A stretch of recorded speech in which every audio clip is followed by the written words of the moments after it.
My name is Sara Ramsey, and today I will be speaking on the death penalty. For many years, the death penalty has been something that has been discussed and agreed and disagreed with by many people. Prominent figures such as Plato, C.S. Lewis, and Thomas Jefferson have agreed and supported it in their writings and in their public speaking.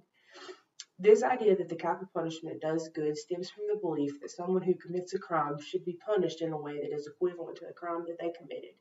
It is also supported that the death penalty deters other murderers from committing the same crime or deters someone from having the idea of murdering in the first place in fear that they would face the death penalty. There are three main points that support this that I will review. The death penalty is immoral because it does not live up to a moral standard. There's a flaw in thinking that murder is equivalent punishment for their crime, when this only in fact makes the person that committed the murder just as bad. And in fact, killing someone that committed a murder does nothing to keep the murder rate low. It only kills a person. When we think of murderers and their punishment, oftentimes a lot of people believe that the murderer should die in order to justify their actions. The problem with this is that killing someone who murdered somebody else isn't justified. This only makes that person just as bad as the person that murdered someone. Morally, it is wrong to kill someone regardless of the circumstances. Whenever a murderer goes before court, it is not taken into consideration the reason why they murdered someone. It is only noticed that they murdered someone. I believe this to also be true when the court issues a murder, or when the court issues a killing because of a murder. The issues shouldn't matter. The reason shouldn't matter behind it is the fact that someone is being killed. According to our justice system in 38 states, it is acceptable to kill someone if they committed murder. But this makes the one issuing the death penalty just as bad as the one committing the murder because it does not live up to a moral standard. In his book, J.D. Wessler, Torture and Trauma, Why the Death Penalty is Wrong and Should be Prohibited by American and National Law, he states that he comes to the conclusion that this issue is a big one in our country because people believe that it is justifying the crime for someone to be killed when in fact it is only making it worse.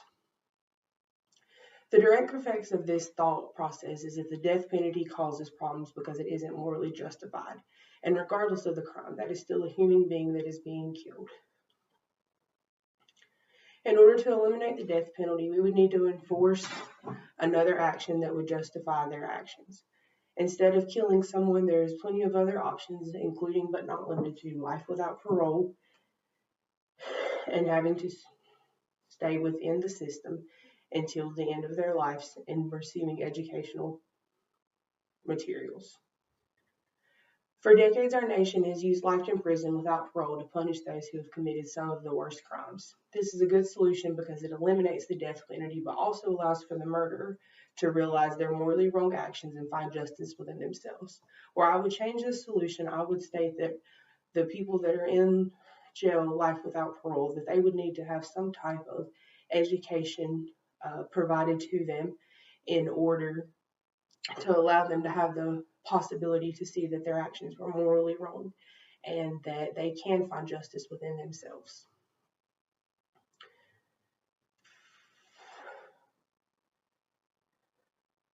Most people ask, the two of the most common issues with this is that people believe that killing someone who kills someone else is giving justice to the person that died. This is wrong because it is immoral to kill someone regardless of the circumstances.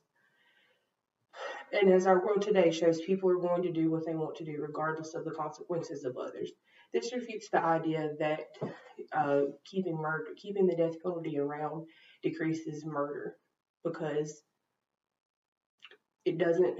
Statistics have shown that the death penalty does nothing to decrease or increase. It just stays the same regardless. In the future, if we enforce this idea of life without parole instead of the death penalty, it would not only save lives, but it could possibly save an innocent life. There are plenty of circumstances in our history where someone has been wrongly convicted of a murder and ended up having the death penalty, and I consider this to be innocent lives being taken.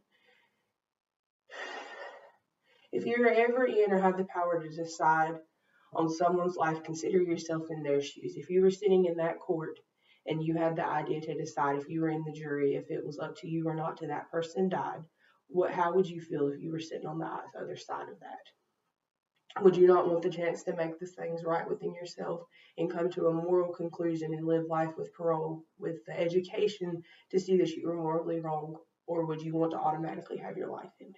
Thank you.